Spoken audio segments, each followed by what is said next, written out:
नमस्ते, स्वागत छ तपाईहरुलाई नेप्से विकली रिपोर्टमा जुन चाहिँ टेक्निकल एनालाइसिसबाट के देखिन्छ नेप्से विकली एनालाइसिसबाट हामी ब्रिफिङ गरेर हेर्नेछौँ। मिति रहेको छ आज साउन महिनाको 17 गते अगस्त 2 तारिक र लागौं अब चार्टतर्फ नै। यो हो विकली टाइम फ्रेममा नेप्सेको चार्ट। गएको हप्ता नेप्सेको लागि सुखद रहेन, 49.06 अङ्क घटेको छ नेप्से विकली टाइम फ्रेममा। क्यान्डल तपाईको डोजी बने पनि रिसेन्टली गएको हप्ताको क्यान्डलको हाई लो ब्रेक गरेर तलतिर सस्टेन गरेको छैन अथवा माथितिर सस्टेन गरेको छैन। त्यो रिजनमा साइडवेज देखिन्छ। मोमेन्टम नेप्सेमा नयाँ सरकार बनेसँगै बन्न सकिरहेको छैन, जुन चाहिँ अब के कुराको कमी कमजोरी रह्यो आगामी दिनमा हेर्न बाँकी रह्यो। सेन्टिमेन्ट पोजिटिभ भइदिएन मेरो साइडबाट। भोल्युम तपाईको 21 अर्ब 67 करोडको ट्रान्जेक्सन छ, एभरेज भन्दा तल। आरएसआई रहेको छ विकली टाइम फ्रेममा 47.67। म्याक्डीबाट विकली टाइम फ्रेममा चाहिँ सेल सिग्नल भ्यालिड छ नेप्सेमा। र लागौं अब चार्टतर्फ नै। चार्टतर्फ लाग्दै गर्दा नेप्सेको क्यान्डलले रिसेन्टली एक हप्ता अगाडि बनेको क्यान्डलको लोलाई चाहिँ स्विफ्ट गरेको देखियो चार्टमा। जुन चाहिँ लो तपाईको तलतिर चाहिँ स्विफ्ट गरेको छ, 2653 को लो लगायो, माथि चाहिँ तपाईको हाई ब्रेक गरेको छैन र यही पेरिफेरीमा घुम्ने देखिन्छ। यदि तपाईको लो ब्रेक गरेर तलतिर आइदियो भने फेरि पनि एकचोटि नेप्से 2600 देखि 2600 देखि 2546 सम्म आउन सक्छ। अब माथि जाने हो भने चाहिँ रिसेन्ट हाई भन्दा माथि सस्टेन हुनु पर्यो, जुन चाहिँ पोइन्ट कति 2754 रह्यो पहिलो टार्गेट। सेकेन्ड टार्गेट 2800 नै रहनेछ मेरो साइडबाट। थर्ड टार्गेट 2880 रहनेछ।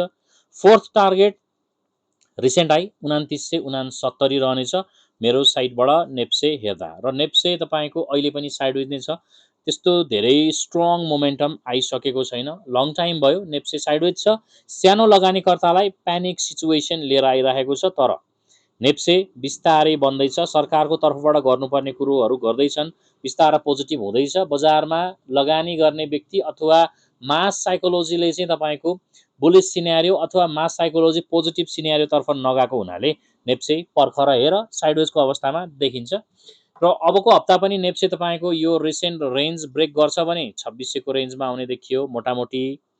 यदि होइन माथितिर ब्रेक गर्छ भने 2754 पहिलो target, 2802 second target, third target 2880, fourth target 2969 रहनेछ मेरो साइडबाट।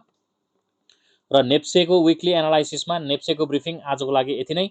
विकली टाइम फ्रेममा यही पोइन्टमा रियाक्ट गर्ने देखिन्छ नेप्से मेरो साइडबाट। लागौं सब इन्डेक्सतर्फ। सब इन्डेक्सतर्फ पहिलो रहेको छ तपाईको हाइड्रो पावर सब इन्डेक्स। हाइड्रो पावर सब इन्डेक्स पनि नेप्से जस्तै नै रहन गयो, जुन चाहिँ तपाईको पोजिटिभ त्यस्तो स्ट्रङ देखिँदैन indicator wise plus candle wise पनि। र हाइड्रो पावर सब इन्डेक्स पनि यदि करेक्सन आएको खण्डमा अथवा बिस्तारै तलतिरै आउने सिनेरियो बन्यो भने 3467 देखि 3581 सम्म आउन सक्छ। तर गएको हप्ताको लो 3659 ब्रेक नगरेसम्म चाहिँ माथि जान सक्यो। पहिलो target 3857, second 3978, third all time high 4151 रहनेछ मेरो साइडबाट। अर्को सब इन्डेक्स छ म्याग्निफ्याक्चरिङ। म्याग्निफ्याक्चरिङ पनि इन्डिकेटर वाइज त्यस्तो राम्रो त देखिँदैन। अब नेप्से जता सबै इन्डेक्स त्यतै लाग्ने खालको सिनेरियो देखिन्छ, जुन मैले डेली एनालाइसिसमा भन्ने गरेको थिएँ। म्याग्निफ्याक्चरिङ करेक्सन आउँछ भने तपाईको 10,000 को रेन्जमा आउन सक्छ, जुन चाहिँ रहन गयो कति भन्दा 10,000 देखि 10,228 र रिसेन्ट लो 10,500 ब्रेक नगरेसम्म चाहिँ तल आउँछ भने चान्सेस रहँदैन। आएको खण्डमा मात्रै तल्लो पोइन्ट भ्यालिड हुनेछ नेप्से प्लस अघि नै हेरेको हाइड्रो पावर र यो म्याग्निफ्याक्चरिङ। र अब गर्ने सब इन्डेक्स सबैमा पनि सेम सिनेरियो हो। रिसेन्टली गएको हप्ताको लो ब्रेक गरेर तलतिर क्लोजिङ नदिएसम्म तल आउने सम्भावना चाहिँ रहन्छ, तर पर्सेन्टेज वाइज प्रोबेबिलिटी चाहिँ कम रहन्छ।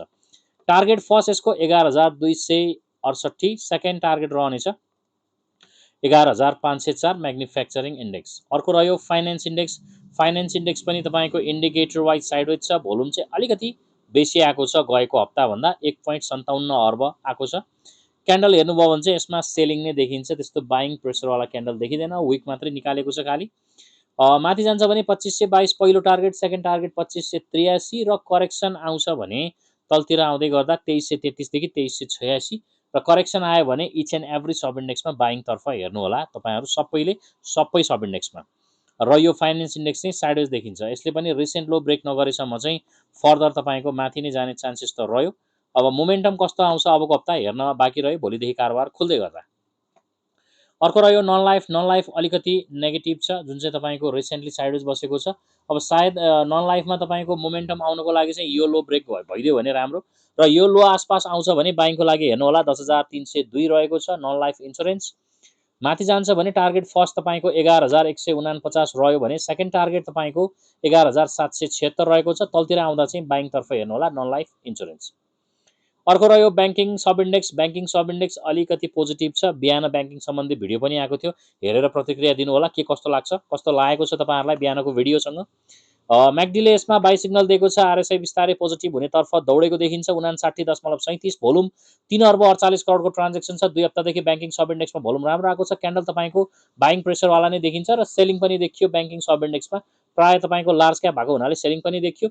अबको हप्ता ब्याङ्किङ के गर्ने? अबको हप्ता ब्याङ्किङ मेरो साइडबाट 1521 ब्रेक गरेर माथि सस्टेन भयो भने तपाईँको टार्गेट 1576 रहनेछ। तलतिर आएको खण्डमा चाहिँ 1432 सम्म फेरि रिटेस्टिङको लागि आउन सक्छ। 1432 देखि 1400 सम्म आएको खण्डमा बाइङ नै हेर्नु होला ब्याङ्किङ सब इन्डेक्स। 1576 लाई बिट गरेर सस्टेन भयो भने सेकेन्ड टार्गेट 1632 रहनेछ अबको हप्ताको लागि। अर्को रह्यो तपाईँको hotel and tourism. Indicator wise यसमा पनि पोजिटिभ देखिँदैन र बिस्तारै करेक्सन आउँदै गर्दा अथवा प्रफिट बुकिङ आउँदै गर्दा hotel and tourism sub index पनि तपाईँको रिसेन्ट लो 6,921 देखि 7,168 सम्म आउन सक्छ र माथि जानको लागि चाहिँ फर्स्ट टार्गेट 7640 रहनेछ भने सेकेन्ड टार्गेट 8,000 रहनेछ मेरो साइडबाट। रिसेन्ट लो 7271 रहेको छ। ब्रेक नगरेको खण्डमा चाहिँ साइडवेज अथवा बिस्तारै माथि जान सक्छ। अर्को रह्यो अदर इन्डेक्स। अदर इन्डेक्स पनि तपाईँको पोजिटिभ देखिँदैन। म्याकडीले बाई सिग्नल दिए पनि इन्डिकेटर म्याकडीले बाई सिग्नल दिए पनि तपाईँको हिस्टोग्रामभन्दा तल दिएको छ, त्यस्तो धेरै पोजिटिभ छैन। र आरएसआई पनि तपाईँको 40 क्रस गरेको थियो, अहिले फेरि 40 भन्दा बिलो आएको छ 38.88 र यो पनि कन्टिन्यू डाउन ट्रेन्डमा नै छ। यसले अप ट्रेन्ड लगाइसकेको छैन, यो घर कि मरको अवस्थामा देखिन्छ। रिसेन्ट लो ब्रेक नगरेको खण्डमा चाहिँ मोमेन्टम आउनेछ 1866। फर्स्ट टार्गेट चाहिँ 2053 लाई लिन मिल्यो हामीले। सेकेन्ड चाहिँ 2200 ब्रेक नगरेसम्म यो ठुलो टाइम फ्रेममा पोजिटिभ हुँदैन अदर इन्डेक्स मेरो साइडबाट। अर्को रह्यो लाइफ इन्सुरेन्स। यसको पनि इन्डिकेटर पोजिटिभ छैन। आरएसआई 40 बिलो नै गइसकेको छ र यसमा पनि रिसेन्ट लो ब्रेक गरेको खण्डमा चाहिँ बाइङतर्फ हेर्न सकियो, जुन चाहिँ रह्यो कति भन्दा 11,631 आसपास अथवा यो ब्रेक गरेको खण्डमा बाइङतर्फ हेर्नु होला। फर्स्ट टार्गेट 12,502, सेकेन्ड टार्गेट 12,917 र यो 11,631 ब्रेक गरेर करेक्सन आउँछ भने तब चाहिँ बाइङको लागि हेर्नु होला लाइफ इन्सुरेन्स। अर्को रह्यो इन्भेस्टमेन्ट। यसको पनि इन्डिकेटर वाइज पोजिटिभ देखिँदैन। यसले पनि रिसेन्ट लोलाई ब्रेक गरिसकेको छ, फेरि पनि रिटेस्टिङको लागि तलतिर आउने सम्भावना प्रबल देखिन्छ मेरो साइडबाट, जुन चाहिँ रह्यो तपाईँको 94.05। तलतिर आएको खण्डमा बाइङतर्फ हेर्नु होला। माथि जान्छ भने 102 फर्स्ट टार्गेट र 105 चाहिँ सेकेन्ड टार्गेट रहनेछ इन्भेस्टमेन्ट सब इन्डेक्सको। अर्को रह्यो तपाईँको डेभलपमेन्ट। डेभलपमेन्ट पनि इन्डिकेटर वाइज त्यस्तो पावरफुल अथवा पोजिटिभ देखिँदैन। 2 हप्ता बढेसँगै यसमा पनि तपाईँको मोमेन्टम आउने यस्तो सिनेरियो बनेको थियो र अहिले चाहिँ तपाईँको करेक्सन फेजमा नै छ। टार्गेट फर्स्ट 5847 रहनेछ भने सेकेन्ड टार्गेट तपाईँको 6000 देखि 6100 रहनेछ र तलतिर आएको खण्डमा चाहिँ यो रेन्जमा आयो भने बाइङको तर्फ हेर्न सकियो 5429 देखि 5524 डेभलपमेन्ट ब्याङ्क इन्डेक्स। अर्को रह्यो माइक्रो फाइनेन्स। माइक्रो फाइनेन्स पनि इन्डिकेटर वाइज पोजिटिभ देखिँदैन, नेगेटिभ नै देखिन्छ र रिसेन्ट लोलाई यसले ब्रेक गरिसकेको छ र फेरि पनि तलतिर आउने क्रममा रहेको हुनाले तपाईँले तलतिर आउँदै गर्दा यसमा पनि बाइङ खोज्न सक्नुहुन्छ 4481 आसपास आएको खण्डमा। माथि जाँदै गर्दा फर्स्ट टार्गेट 4742 रहनेछ भने सेकेन्ड टार्गेट 4895 रहनेछ मेरो साइडबाट र लास्ट रहेको छ तपाईँको ट्रेडिङ लगभग साइडवेज छ र यो यही रेन्जमा खेलेर बसेको छ ट्रेडिङ सब इन्डेक्स। अब यो रेन्ज ननिकालेसम्म यो तपाईँको तल पनि जाँदैन माथि पनि जाँदैन, लगभग 5-6 हप्ता यही रेन्जमा बसेको छ। फेरि पनि केही हप्ता अथवा केही महिना यही रेन्जमा बस्न सक्छ ट्रेडिङ इन्डेक्स। जुन लो रह्यो 3057, हाई रह्यो तपाईँको 3690 र आजको विकली एनालाइसिस यति नै। नेप्से तपाईँको पोजिटिभ नदेखिएसँगै कुनै पनि सब इन्डेक्सले पोजिटिभ देखाएन। अब नेप्सेले कस्ता खालको वे देखाउँछ त्यही अनुसारको सिनेरियो क्रिएट गर्ने भयो अबको हप्ताको लागि। नेप्सेलाई हामी एकचोटि मन्थलीबाट पनि हेरौँ। मन्थली इन्ट हुँदै गर्दा मन्थलीबाट पनि नेप्से तपाईँको ठिकै नै देखिन्छ। मन्थलीमा चाहिँ तपाईँको नेप्सेमा आरएसआई हिडन बुलिश डाइभर्जन बनेको छ, तर म्याकडीले बाई सिग्नल दिएको छैन। त्यो रिजनले गर्दाखेरि अझै पनि केही टाइम साइडवेज बस्दै बिस्तारै अगाडि बढ्ने सिनेरियो देखियो र आजको नेप्से विकली एनालाइसिसबाट बिदा हुन चाहे। हस्त, धन्यवाद।